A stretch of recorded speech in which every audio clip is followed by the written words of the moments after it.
On a une torche là. Ouais, quelque chose, hein. Ouais, Pascal. On est dans avec des sons. On n'a pas entendu que ça dans les bateaux. Non, mais Il y a deux grands bateaux, alors d'où ça vient. On a un problème de quille, on peut plus quiller le bateau et du coup bah là on trouve une solution pour déjà vider l'eau et trouver d'où ça remonte. Voilà. Ok, PLN, on va ouvrir le capot, hein. Oui, ça vient de là.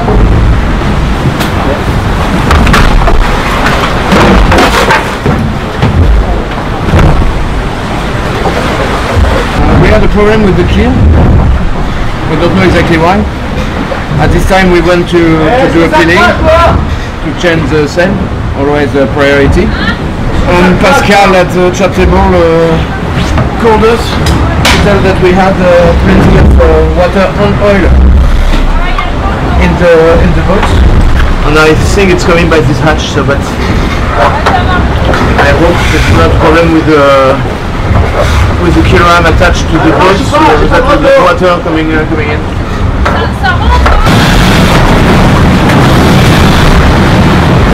On va le couper là.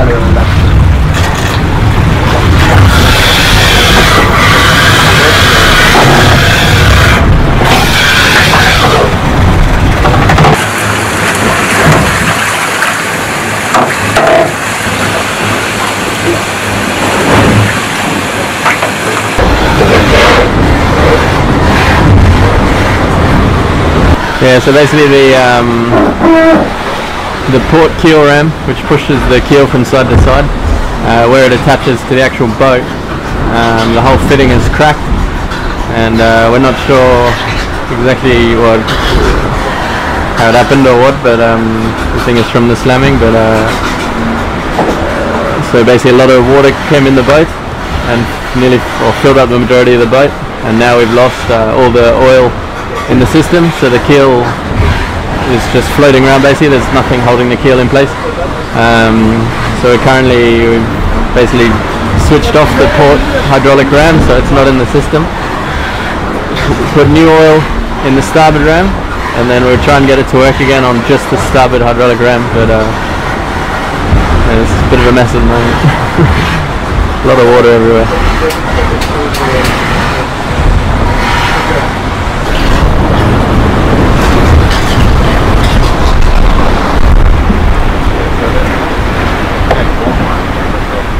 That's our keel, our problem, and we cannot push the keel. The keel is like really free, and so when we have a big keel, the keel gonna to leeward, really bad for the boat. So we cannot sail it fast. And the problem is what has gonna be across us on land. So if we are not on the performance, we're gonna lose the place. So now we try to fix it and try to only on starboard to use the keel and try to go fast one tack to Melbourne.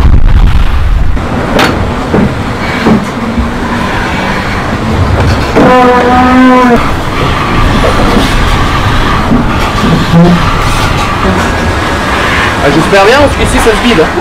Donc si ça va pas là, the tank since the ram is split in two. The head of the ram is split in two. When we count the keel, when we consider the keel in the jib, all the oil of the two tanks went in the boat. What we're trying to do, since the system is designed to be able to sail on only one ram, we are isolating the port ram to be able to sail only on the starboard hydraulic ram.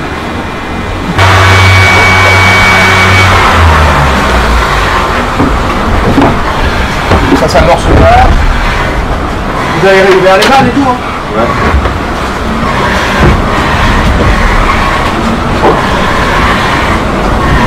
Voilà, des deux tuyaux. C'est avec celle-là.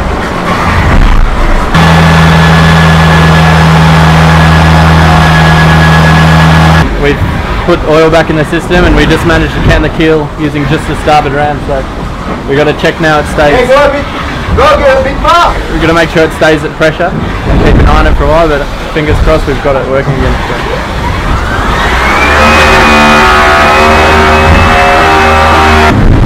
So we managed to make a temporary system with an alternative system with only one ram. That's been a tough job. The boat is full of oil, we are all full of oil, and we lost 10 to 15 miles doing that, and so it's not very good for us because we could be very close to Vestas or Brunel. Situation is really bad for the first boat. The back of the fleet did a completely different option and it's coming back very fast, so let's hope that will not be the loss to cost us the second place. So let's go, because I think we deserve second place.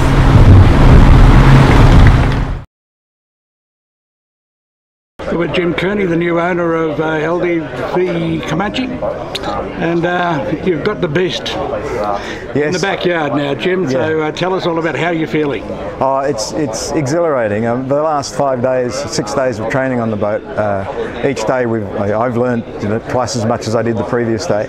But the great thing is that the crew around me are so experienced. These guys have sailed many thousands of miles on that boat, and it's not a challenge for them. This is a sprint. So the challenge is for me to be up to speed as much as they are, which I won't get there by the start line, but maybe by the finish line I will. But Jim, you're a big boat man. You've had large boats before. Is the step from Maserati, the Volvo 70 to Comanche that large? It hasn't been as big as I expected it to, Jeff. To be honest, it was, of course, first day stepping on the boat.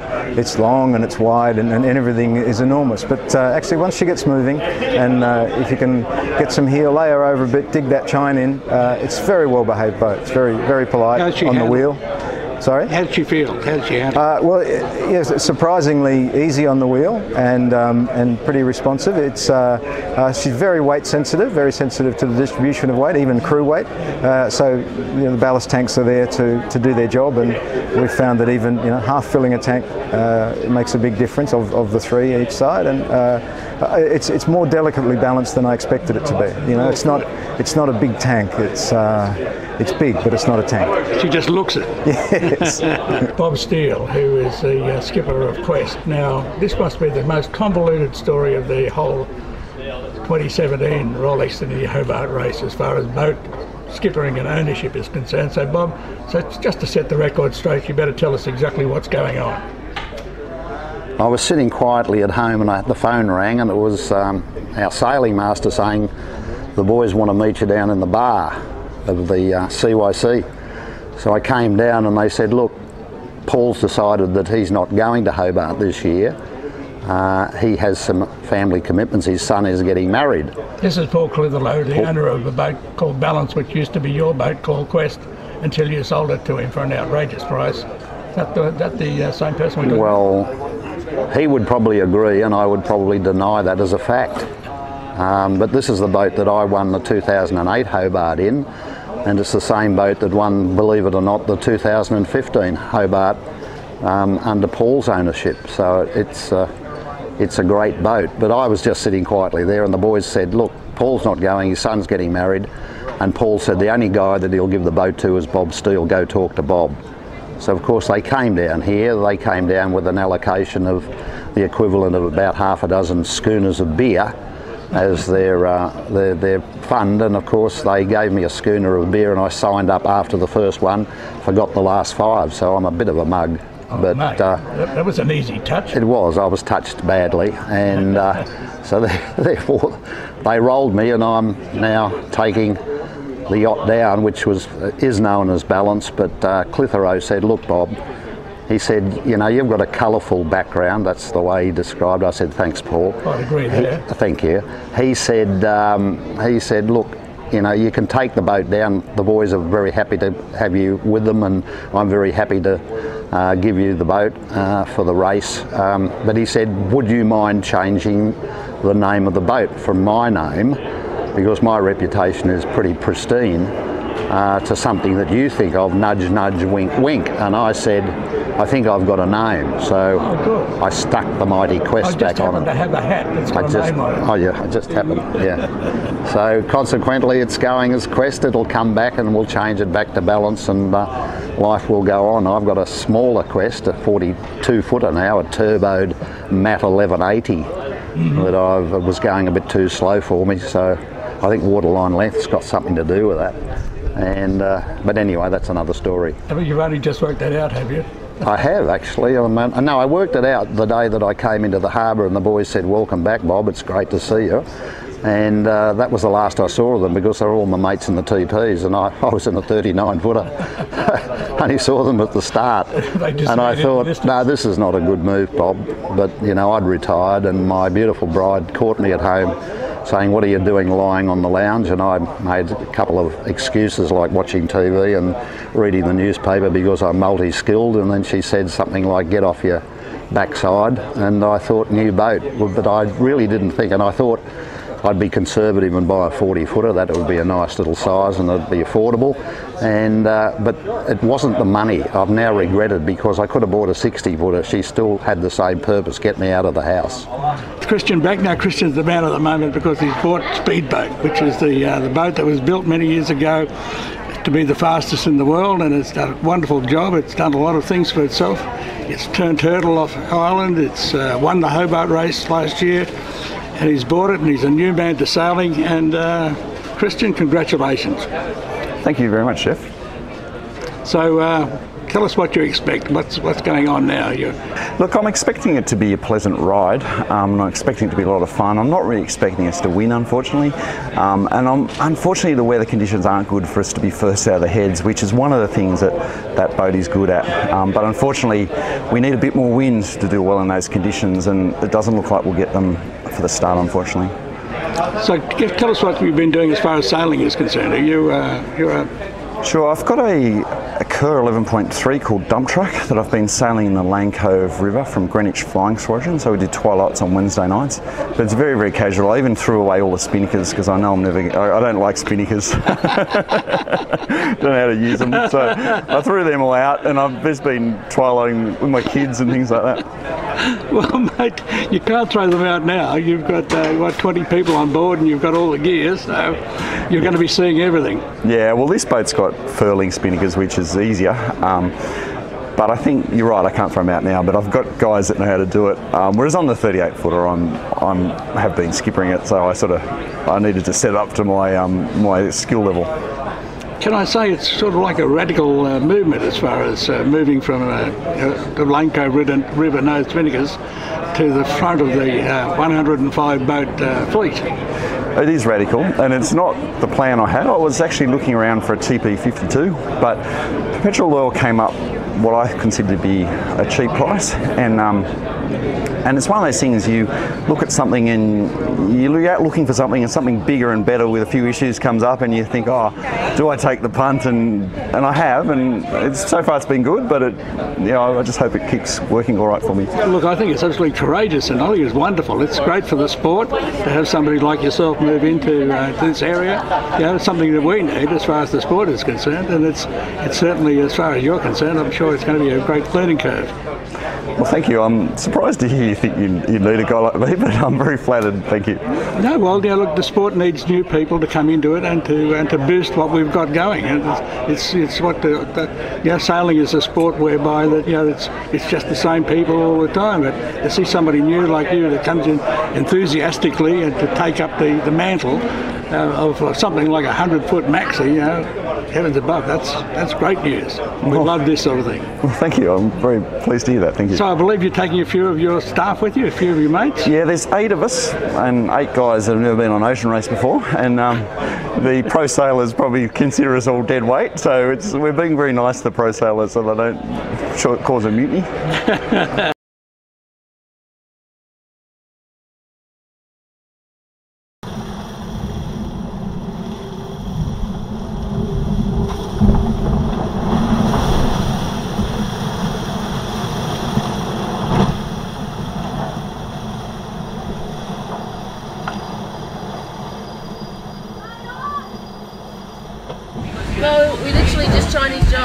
we were surfing down a wave and they got a little bit too low and the rudders jumped in and took us out to leeward and we jibed. And then of course everything's on the wrong side, the stack, the ballast, the keel, the people, the sails, the runner, and it takes a bit of sorting out. First thing is to secure the mast, and they did a good job of doing that, and then we managed to get the boat into, furl everything, get the boat into reverse and come back out of it. A bit strange looking back at the video now, seeing what happened, yeah, basically kind of got caught out with a bit of a wave and got caught a bit low and sent us into the jibe. And it was the first Chinese jibe for I think most of us on the boat in this kind of boat. So, but I think everybody responded quite well. Everybody got up, sorted it all out, got the runners on, kept the main on, and yeah, did a tack, which you don't normally do in a Volvo Ocean race, and then we went off again. So yeah, a bit of an eventful watch in the end. It's all part of the rich tapestry of Southern Ocean sailing. We never thought that it's going to happen at some point, and it was very calmly dealt with, and we got the boat back on its feet again, sails in one piece, still in the air, and everybody in one piece, so not bad. We don't really need to tick that box again if we can help it, but I think everybody dealt with it alright. A few wide eyes.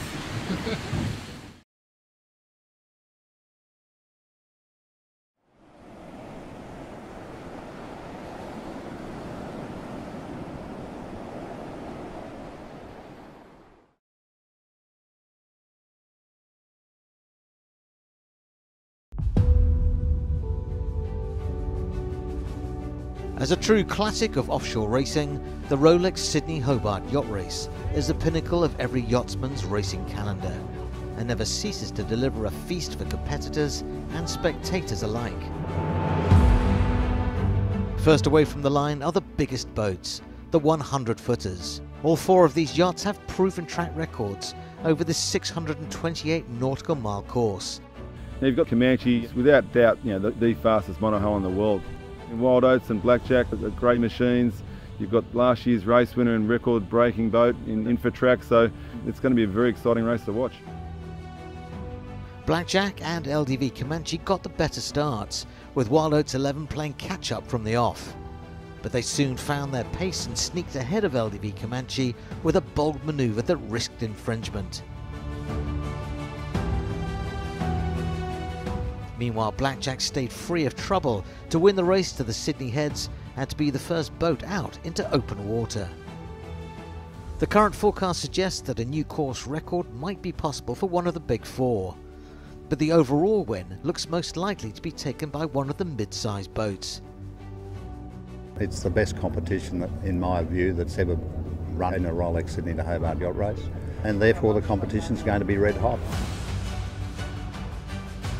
102 boats representing 27 nations create a spectacular vista as they make their way through the myriad of spectator craft out into open water, embarking upon what is set to be another memorable Rolex Sydney Hobart yacht race.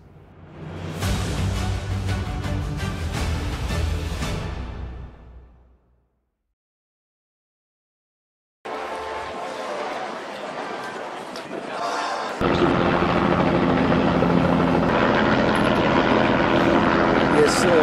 They're pretty much stuck in the back river there.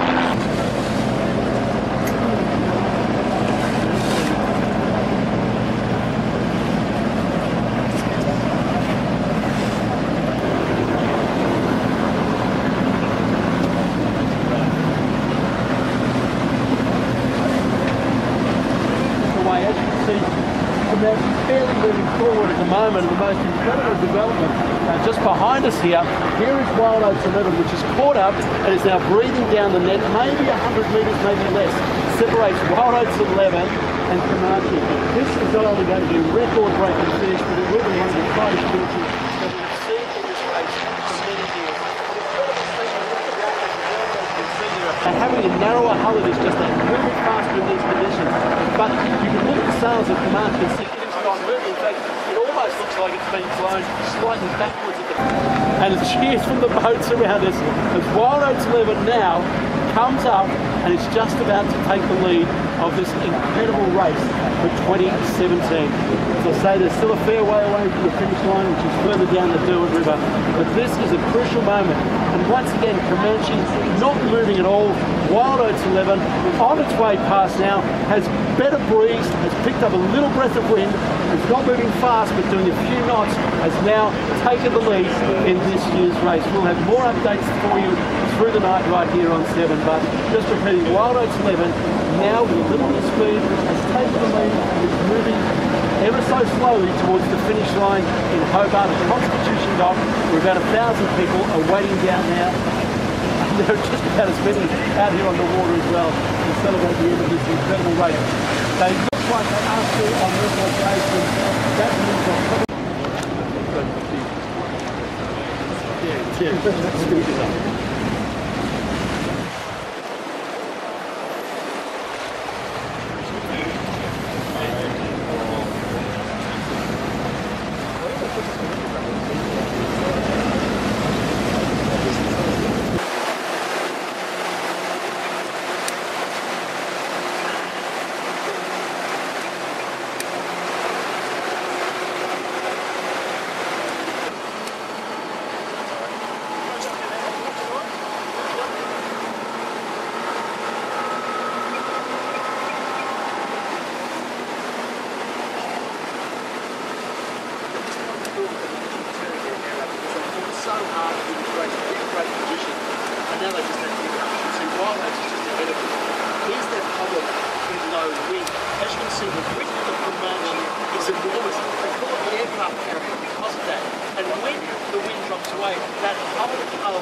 So it slows them down. They have now got to chase up and down this river to try and find some wind that will get them back up there on the side of Wild Oats. This is marvellous.